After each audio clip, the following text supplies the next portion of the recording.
We have got to stop beating like this. Again, I know I told you on the previous video I was still working on taking these damn braids down. I got a little hungry, had to order me a little Hershey chocolate pie from Burger King along with my little vanilla milkshake. So I took a little break from braiding my hair. I get on Twitter, and they saying that Coach Spoon of the Chicago Sky has officially been fired, guys. I have mixed emotions, but honestly, right now, I gotta tell y'all the truth. I'm actually sad. I know y'all be like, Geneva, don't sit up here and act like you ain't dragged this woman from here to Timbuktu all throughout the season. And yes, I did. I did. I called her a terrorist. I called her Osama Spoon Laden, okay? Because she was terrorizing our Chicago skyscrapers with her poor decision making. But I still did not expect or want it. It's just like when it happens, right? You gotta be careful what you wish for, right? Reality has truly struck. And I am actually sad for her, despite my smile. Again, in my last previous videos, right before the Chicago Sky were locked out of the playoffs, right? I was upset with our performance with the DC Mystics. We got beat by the DC Mystics, the lame DC Mystics, at our own home. We were down 31 points. And I said, you know what? Spoon obviously is just not the one. She can't lead this team to where we need to go. I said it's time for us to cut ties with Spoon. Damn, they really did it. I'm just thinking like within like another game or two had happened after that. And I was like, you know what? Everybody was kind of coming for me in my comments. And I let them, express how they felt. They were telling me like, oh, this is Spoon's first year being a head coach of a WNBA team, and we need to give her more time because again, like half of our bench is injured, right? Like everybody, not even just the bench, like literally like our starters, Camila Cardoso, Kennedy Carter was coming back off of illness, back and forth. Injury, she was out for the rest of the season due to a hair bone being broken, a little bone being broken in her wrist. So it was just like the Chicago Sky was just plagued with so much stuff. Marina Mabry leaving because she requested a trade out. And I was like, it just got to the point where I'm like, our defenses is just horrible. Our defense is horrible. Our offense is horrible. Spoon does not fight enough for our Chicago skyscrapers. I don't see her calling, timeouts enough. I don't see her, fighting for our Chicago skyscrapers. And then I'm like, our assistant coach to the head coach is Ty Young. I'm like, I told y'all, like, she's literally the team babysitter. Again, yes, it is on the players of the team, right, to actually go out on that court and perform and show up every day. But as the coach, as the head coach of the organization, it's up to Spoon to actually put them in positions to win. Again, it's like imagine you have a chessboard. Okay, head coach Spoon, she is moving those pieces around in order to outcoach and outperform the opposing team. And it's been so many times when the ball had been dropped. And like you can tell it's because it's Spoon. Okay, obviously like the player stuff again, like we can keep on clowning Izzy, Dana, Diamond DeShields, Turner, Angel Reese for not making her damn free throws or her layups. But it's like again, Spoon, what have you been teaching these girls? So remember when we came back from the Olympic break? I know y'all remember because it was horrible. We come back from the Olympic break, we get punched in the face. Okay, we got punched in the mouth. We got a bloody mouth, 2 teeth missing when the Phoenix Mercury murked us at our home court. Okay, we were down bad. Then we got kicked in the stomach that same week, just 3-4 days later, when we went to rematch the Phoenix Mercury, but that time on their court and their turf back in Phoenix, Arizona. They punched us in the stomach. It's like it was the same, mistakes made over and over again. And it's like Spoon, as the coach, again, she said it out of her own mouth. During that Olympic break, all she did, she said all day, was just watch film, seeing where our strengths were, seeing where our weaknesses were, and just how to improve as an organization for the Chicago skyscrapers. And it's like, again, like I had clowned her. I said, are you sure you were watching film? Because it seemed like you were watching Netflix and chilling. Because again, it's like we did not progress. Listen to me, y'all. Every other team in the WNBA progressed. They got better. They improved their performances after the Olympic break, except the Chicago Sky. I don't care what the seeding is. Los Angeles Sparks, especially with Rakia Jackson, they improved. Okay, it's not just about, okay, it's like, it's this. Yes, they had more losses than us, technically. That's why they're the 12th seed. We ended in 10th spot? We're like the 9th, 10th seed now of the 2024 WNBA season. But by what percentage? By what points? Los Angeles Sparks, they were losing by 2-3 points. We were getting blown out by DC Mystics by 31 points. The freaking Phoenix Mercury, 20 plus points. We didn't get better. We got far worse. And it's like, honestly, I do hate this for Spoon, and I wish they would give her one more season. But then again, it's like, can we afford another season? And what's really ironic about this whole situation, she always said that, you know what, we're just in the middle of rebuilding, right? That was kind of her excuse. I don't want to call it an excuse, but let's be real. It was an excuse. And she's always said, like, you know, we're in the middle of rebuilding, and, you know, next year we're going to get the pieces together. And it's like, will you have it next year? Because obviously the front office, the GM, the owners, co-owners, part owners, whatever you want to call them, of the Chicago Sky organization, they see rebuilding as not only just getting new players and point guards and shooting guards and power forwards and small forwards. They see getting rid of you as the head coach and actually implementing a new coaching system. Because with you, I mean, obviously it hasn't been working. Again, y'all think I'm BSing. Look at the Dallas Wings. They lost to Fever by 1 point. What else was a poor seeded? DC Mystics, again, they beat us by 31 points. Los Angeles Sparks, they was like really cooking up. Okay, Kurt Miller, they just got rid of him. It's crazy. So many women in the WNBA have been, you know, bounced around, given 7-day hardship contracts, you know, 5-day, 10-day contracts. They're getting bounced around. They're getting fired. They're getting waived off teams. Now you're seeing it hit the coaches. First it was Kurt Miller just the other day. Now today we're hearing about Spoon getting fired. Who gonna be next? Hell, the way the Fever are mad because the Connecticut Sun whooped them both twice in 1 week in the playoffs, and it swept them up. They got out the broom, swept them up out of here, sent them back to their cornfields out in Indy. They talking about Chrissy Sides needs to go. It's like, it's not a game, guys. Not only is the WNBA, this doesn't prove, this further proves that the WNBA is not just competitive, a very highly competitive organization for the women, the players of the sport, like the athletes, but also the coaches. Look what's going on. And honestly, like, she's not the only one, and Kurt Miller ain't the only one. I told you, Nate Tibbetts, sorry, Nate Tibbetts, the head coach of Phoenix Mercury, he leaves much to be desired. People are literally calling for Sandy Brondello, of the head coach of the freaking New York Liberty, when they're the number one seeded ranking powerful team. I'm like, how dare y'all claim that this woman needs to be fired? Look around. Nate Tibbetts got to go.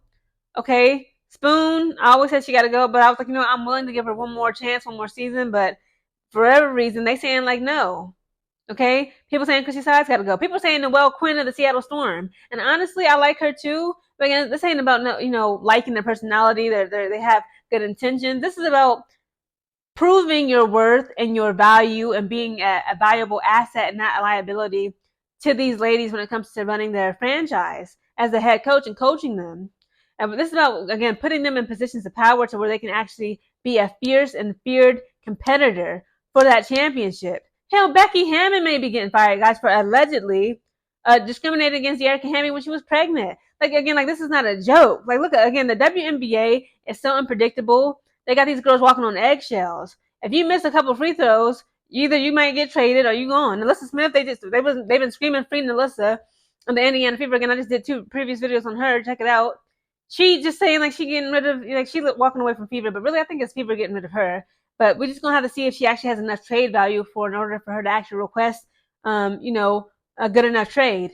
Let me read you a little bit of this article. So this is by the ChicagoSunTimes.com. It says Sky fired coach Teresa Weatherspoon after 1 season. Let's see. Oh hell no, they want me to pay. I ain't gotta read the article to y'all. Y'all know what it is, okay? Do you guys believe that this is fair? Do you guys believe that what Teresa Weatherspoon, was she given enough chances? Was she given enough shot? I believe they said that it was actually Angel Reese who alley-ooped her a position. They said that Angel Reese actually spoke with the general managers in the front office of the Chicago Sky organization, and she was the one who said that she was interested in seeing Teresa Weatherspoon actually be an assistant coach for the Chicago Sky. Somehow, some way, she got hired as the head coach, and you know, this is just crazy. Again, like, I was not expecting this. This has been so much news. Again, this season in the WNBA has been an emotional roller coaster. They done took us all for a ride. We've been begging to get up off of it, but we just can't. Again, I just wish that Teresa Weatherspoon would have did things differently. Okay. Again, we're not asking you to, again, like, you gotta crawl before you walk. You gotta take baby steps. I understand that. I'm not saying that Chicago Sky should have had 0 losses. Chicago Sky should have made playoffs, which we should have made the playoffs. No, I'm sorry. That's exactly what I'm not saying. We should have made the playoffs. I'm not saying that, you know, we should have been able to beat Fever every time, beat the Aces every time. What I'm saying is we got to cut down that point deficit. It's not a good look. Okay. I'll never forget that when the DC Mystics beat us by 31 points at our own home. Okay. There was no excuse for that. Again, the rotations made no sense. I feel like I'm getting mad all over again because now I'm like justifying in my mind why she needs to be fired, right? It's like it's been so many times where it's like what did Einstein say? The definition of insanity is to do the same thing over and over again, expecting a different result, a different outcome. And it's like that's what Spoon did. I know for a fact that she was constantly every day after game, but specifically probably just every day, right? Getting emails, getting phone calls, text messages, DMs on Twitter and Instagram saying, what the hell are you doing? What was that? Why do you keep on putting Dumb and Dumber, aka Dana Evans and Diamond DeShields, out on the floor together? You know it don't make no sense. They go together like peanut butter and mustard, okay? No. Why is Camilla being sat down? Because she got 2 fouls on her? Are you kidding me? Why is Camilla? It was just like an eyesore. I know you guys, if you've been paying attention, after the Olympic break, right, during the second half of the regular season, Camila Cardoso was no longer being a power forward, right, just guarding around the rim and the perimeter and like trying to get underneath that basket for rebounds, and also to be a cleanup woman and actually put up a layup just in case an offensive rebound was to happen, right? All of a sudden, we're starting to see more of Camila Cardoso actually being in like the inbound around the 3-point line, and it was such an eyesore. Again, I understand being versatile. I'm a huge proponent of it, right? I like to encourage them. It doesn't matter that you're this position, that position. Don't just be, a one-trick pony. Even if you're a power forward, you should still know how to put up a threes. If you're a shooting guard, you should still know how to facilitate, and be a floor general. If you're a point guard, you should be able to shoot, and woo. But it's like Camila Cardoso is 6'7". Angel Reese is out for the rest of the season due to her wrist injury. Why is Camila Cardoso guarding the perimeter? At some point, again, like if you just look at what Spoon was doing throughout the season, it was like she was just throwing whatever she could to the wall and just hoping, wishing, and praying that it would stick and not fall down. And it's like, again, like as a head coach, this is a professional women's basketball team, you cannot do that. Okay, like I told you, like Stephanie White, the head coach of Connecticut Sun, I said that woman must be reading the Art of War. I said Christy Sides, like all of these head coaches, no matter who you are, but specifically athletes and the head coaches of these athletic teams, it would behoove them to read the 48 laws of power and the Art of War. Because again, it's like Spoon, again, she kept making the same mistakes. And it's like if she would just take the time, what she claimed she did during the break, to actually sit down and watch those film and just, understand our strengths and weaknesses, but see the opportunities and the threats. Remember the SWOT analysis? Again, I'm a finance major, so we got to look at businesses through the SWOT analysis, right? Utilize that, and actually apply it to your team and other components, other opposing teams. Study the enemy. You must know the enemy. Okay, it's like when we got beaten in Vietnam, right? Here we are being arrogant Americans, thinking we're just going to go over there. We're going to just, they're just short, small Chinese, Vietnamese people. They can't fight back. They're not strong enough. Not knowing our enemy. We didn't even know our environments, guys. It was mosquitoes over there the size of my damn fists, killing people, spreading malaria. It's hot as hell in the summertime. It's cold as hell in the wintertime. We were totally out of our element, and we got destroyed. We got killed in that war. You got to know who you're dealing with. That's what it says in the 48 Laws of Power. Spoon would literally, knowing that, okay, we got fever coming up. It was Barbie night, okay? I'm still mad about that game. It was Barbie night. Kennedy is out of the game. Angel Reese and them is there. We lost that game by 21 points, okay? The crowd is pink all over the crowd. We did not make the correct adjustments. That's the problem with Spoon. She never made the correct adjustments by studying her players, and her team, knowing our opportunities, our strengths, our weaknesses, our threats, the talents that we have, and also apply it to every team. You got to know who you're dealing with. You can't just go and go up against the aces, knowing that Asia Wilson is their powerful, most powerful player, the most skilled player, and put Dana Evans on, her to guard. It's like, it was so much stuff that she did. It was just complete nonsense and didn't make any sense. Again, this is my farewell to her. I hope that she can hopefully, bounce back and perhaps be employed at another team or organization. But I just hope that she learns from this. Again, like everybody makes mistakes. Everybody deserves a second chance. But honestly, this may be what we need to actually be a feared competitor and contender in the 2025 WNBA season. Who should be Chicago Sky's next head coach? Comment down below.